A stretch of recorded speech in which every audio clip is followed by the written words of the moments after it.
Après plusieurs mois de négociations, la Mauritanie et le Sénégal signent 2 accords de coopération. Objectif, lutter contre la migration irrégulière et réglementer les conditions d'entrée pour les citoyens des 2 pays.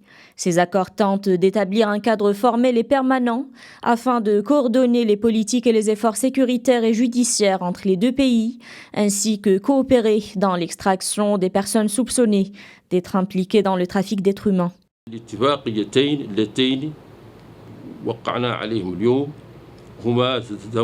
Ces 2 accords qui viennent d'être signés sont le fruit d'un dialogue franc et continu entre les administrations des 2 pays.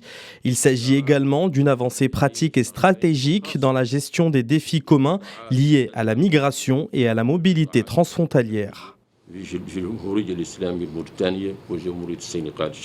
Cette signature intervient 3 mois après que les autorités mauritaniennes aient commencé à expulser des migrants et des personnes en situation irrégulière, y compris des citoyens sénégalais. Cette mesure a suscité une vive polémique et a failli provoquer une crise diplomatique entre les 2 pays. En revanche, Nouakchott et Dakar ont opté pour un apaisement de la situation par le dialogue.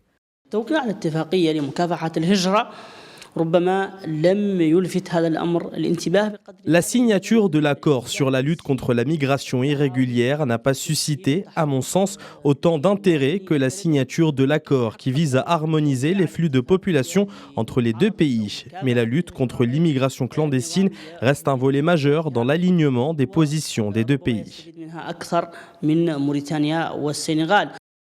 Les 2 accords devraient entrer en vigueur dès leur signature.